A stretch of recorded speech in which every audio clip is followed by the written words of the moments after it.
ఏముంది ఇవన్నీ మామూలుగా చిన్న చిన్న విషయాలు. నెక్స్ట్ మిమ్మల్ని అరెస్ట్ చేయబోతున్నారు అని కూడా రెడ్ బుక్ లో నెక్స్ట్ మీ పేరే ఉందని కూడా వార్తలు నేను చూడలేదమ్మా రెడ్ బుక్. మీరు చూసారా? నాకు చూపించలే, మీకు చూపించాడా? పార్టీలో అయితే మీరు ఉన్నారు కదా. ఏ పార్టీలో?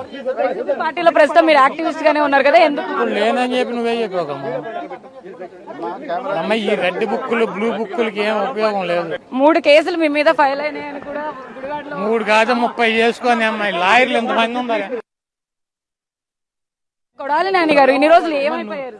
ఎక్కడ ఏమైపోవడం ఏంటమ్మా? మీ ఇల్లు ఎక్కడో చూస్తే రోజు వచ్చి కనపడే. చెప్పండి. అంటే వల్లభనేని వంశీకి నీకు కాదమ్మా, రాధాకృష్ణకి నీకు బిఆర్ నాయుడు గారికి మీ పేర్లు యువత వచ్చి కనపడి వెళ్తారు రోజు. అంటే అంతకుముందు చాలా యాక్టివ్ గా ఉండేవాళ్ళు, బాగా మాట్లాడేవాళ్ళు. కమెంట్స్ గవర్నమెంట్ లో ఉన్నా యాక్టివ్ గా ఇప్పుడు ఏం చేయాలి? భయపడుతున్నారా ఇప్పుడు? దేనికి? గవర్నమెంట్ లో లేనందుకు మాట్లాడితే ఏమైనా అరెస్టులు చేస్తారేమో అని. కాదమ్మా, నీ ఉద్యోగం పీకేసిన కూడా యాక్టివ్ గా ఉంటావు. మైక్ పట్టు తిరుగుతావా? ఇప్పుడు నీ ఉద్యోగం పీకేశారు అనుకో, మైక్ అట్టు తిరుగుతావా? మా ఉద్యోగం పీకేశారు కదా, ఇప్పుడు ఏం చేయము యాక్టివ్ గా. వంశీ అరెస్ట్ ఎలా చూస్తారు? అరెస్ట్ లాగానే చూస్తున్నామ్మా.